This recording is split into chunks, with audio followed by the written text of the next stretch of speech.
Yo, I'm Chef Coach Trey. Today we're going to be going over some cutting techniques and knife skills. I got a few things that are very common that a lot of people use to cook. And so I'm just going to show you some different ways to cut them so that as you learn more and do more in the kitchen, learning how to do stuff like this will make your cooking a lot easier. It makes your food look a lot better. And it also gives your flavor of your food more consistency. So I hope you learn a lot. Today we're going to be cutting some red pepper, potatoes, carrots, and onion. All right, so I'm going to start with the carrot. And the different cuts that I'm going to show you with this carrot are going to be diced, large, medium, and small. I'm going to show you how to do like little circular slices. And then I'll also show you what they call a batonette and a julienne. I don't really care about these terms. I just want you to see how it's done because this is the way a lot of people need to cut their carrots and don't necessarily know how. So basically we'll start with the first one, which is going to be the easiest one, which is going to be the round slice.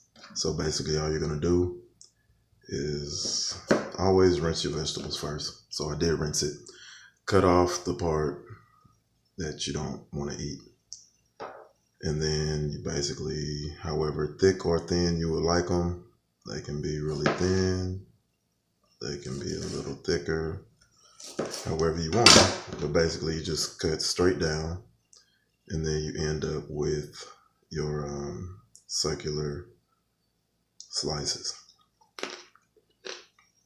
I like carrots. All right, so now we're gonna move over to let's do a batonette or a julienne. And so basically the next thing we want to do is just cut a little piece off. You don't want the piece to be too long. You want to be able to handle it with your knife. And since the carrot is a circle, you need to get rid of that circular shape so that you can use flat sides in order to cut the shapes that you would like to cut. So there we go. Now that you have flat sides, it's gonna make it a whole lot easier to cut into a batonette or julienne. So I cut this in half and use one half for the batonette and one half for the julienne. So the batonette is nothing more than just a big ass julienne. And so with this one, I could probably do just like that, boom. That's a batonette. You make it a little longer, and this is what you see when you order wings and they give you your celery and your carrots to dip in the blue cheese or the ranch. And so that's what those are, and that's how you do those. Now for the julienne, same shape, smaller size. So basically you just take your carrot, cut it one more time down the long ways. And now that you have about 1/4 inch here, you want to take this side and you want to just cut it a 1/4 inch as well. Now if you picky like me, you go ahead and cut it and make sure that everything is perfectly straight. And then you go 1/4 inch by about a 1/4 inch. And boom, you got the juliennes. Look at that shit. I don't know what you're gonna use these for, but it's good shit to know. All right, and now when we go to the dices, since we already have this, I'm gonna go ahead and show you what a dice is. So you basically make juliennes or batonettes, right? So there you go. You already know how to do that, but now you want to dice it. So basically you just take it and make little cubes like that. Look at that. And so you can make those as big or as small as you want. You can have some large dice, small dice, however you want it to be. And that's how I cut a carrot up. So just like I just showed you with the carrot, you can do those exact same cuts with the potato. You're pretty much only been using potatoes. You're gonna dice with those, so that's all I'm gonna show you with the potato. But you can still cut it however you want to if you want to practice. But basically, dicing potatoes, you're gonna dice them for things like roasted potatoes, hash, potato salad, things like that. So you're gonna range from large to small dices. Also, when you're cooking potatoes, it's good to cut them a little smaller because they'll boil faster too. So instead of waiting 30 minutes to an hour for a pot of whole potatoes to boil, cut your potatoes in quarters or halves and cut that boiling time down. So basically, in order to cut the potato in dices, you gotta get rid of all of the round sides, just like the carrot.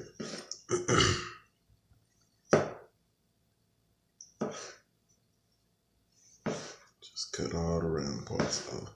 You wanna keep it as little waste as you possibly can. So you don't want to cut like way deep into the potato because you don't want to get rid of a lot of things that you could actually be using for food. You don't want to throw away good food.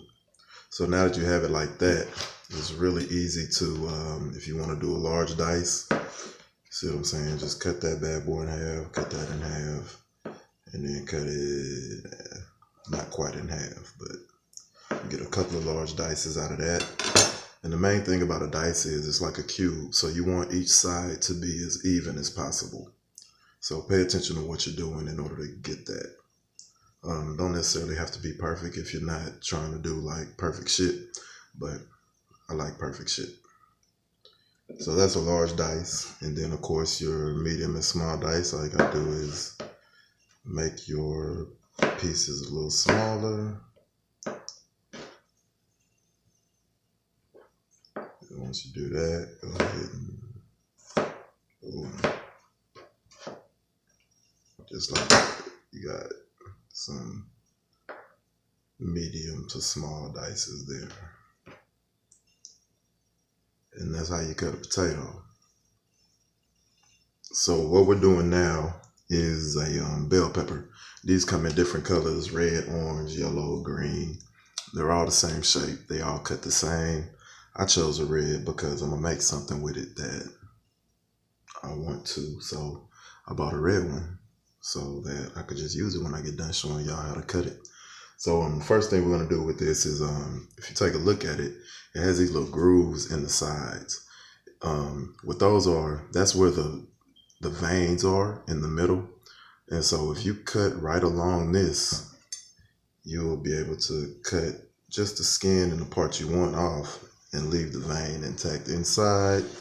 Boom, just like that. And so see, the part that I don't want to use, I just leave it in there. And if I don't want to use the whole thing and just a part, I just cut the part I need, and there you go. And this one got a little bruising or something in the middle. You see stuff like that. It doesn't mean anything. It's not bad. It just probably means it was getting ready to get over ripened. Still smells good. It's still going to taste good.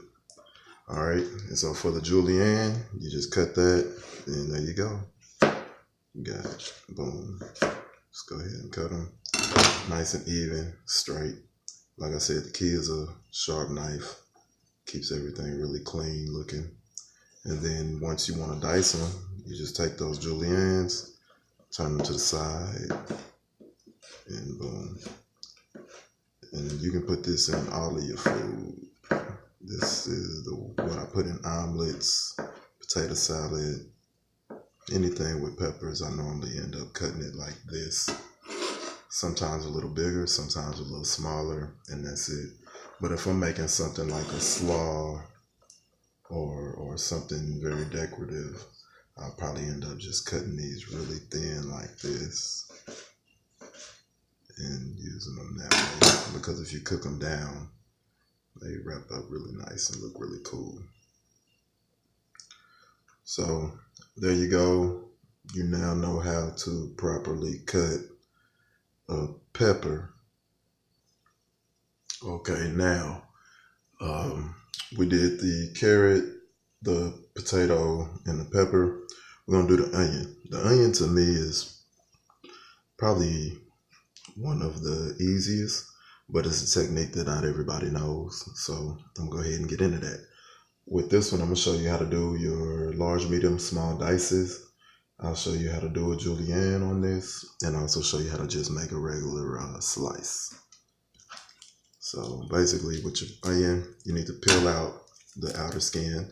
That's the part that's not edible. So you want to go ahead and get rid of that by cutting off the cap.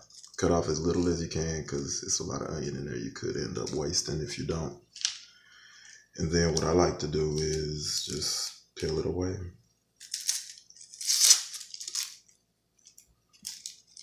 And sometimes I peel off more than I should. Sometimes I don't. It's an onion. I don't really care that much. And then sometimes you have to peel off that next layer because it's still a little too leathery for me right there. So I'm gonna just get rid of that whole top layer.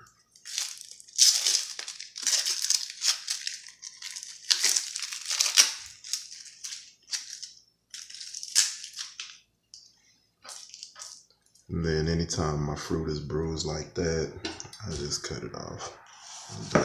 It's not gonna bother or hurt nothing. Just get rid of it. All right, so now a regular slice, this is what you will see on like a burger or something like that. And then also they do this to make onion rings, is they just basically take it and just take one slice evenly down. Boom, there you go. You got onion rings, put it on your burger, whatever you want to do with that. All right, so now for the dices, what you do is you want to cut it in half, okay? So you get the skin off, and then you cut it in half. You want to cut it through the I guess stem part, whatever part that is that connects to the plant. All right, so once you cut that, you can lay it flat down on the open side. And now, if you're doing large dices, it's perfectly fine to leave it this way. So for a large dice, you basically want to just cut down this way and leave it pretty big. Oh shit. All right. And then you cut down this way and boom, you got some pretty large pieces of onion like that. And then if you want to do a little smaller, just cut it a little smaller. There you go. You got some little smaller. Technically, I would have cut it one more time in between. But then, if you want to do the really small ones, which these are my favorites, this is how I typically always cut an onion because a lot of people pretend like they don't like onions in their food. They do. They just don't know onions is in their food. Because when you cut it this way and it cooks, a lot of times the onion dissolves before whatever you're cooking is done. So people do like the flavor of onions. Sometimes it's just a texture that they might not be able to handle. So basically, to make it smaller, you just want to take a cut inside, just like that. Don't go all the way to the end. You want to keep it connected here because it's going to make it a lot easier to work with. And once you cut in there, you can take it to the side and cut it like this again. Now, since we're going smaller dices, we want smaller sections cut. So I'll just go in there like that. All right. And then once you get all of that cut, you could go ahead and do that last part of the small dice. And you want to keep it very thin and small. Come all the way down. And then you got your little small dices. And basically, you can put these in damn near any recipe. And as long as you let it cook for a little while, they'll disappear. You'll have really good flavor in your food. But that onion texture that seems to turn people off a lot won't be there because the onion will actually dissolve into the food. All right. And then this is how I julienne my onions. A lot of people don't do it. But like I said, if I'm making some sort of slaw or something like that, I will. So I basically cut the end off of both sides, cut it in half. And we got that right there. And then I just go along the grooves that are already in the onion. Just go all the way around. Just like that. And then I got my little little onion juliennes. And of course you can do that as thin or as thick as you want, but just like that. And that's the different ways you can cut an onion. So as my recipes start to get more complex and deep, and the different things that I show you, some of this basic stuff is going to help out. So I really hope you paid attention. I hope you learned, and I see you at the next video. Thank you.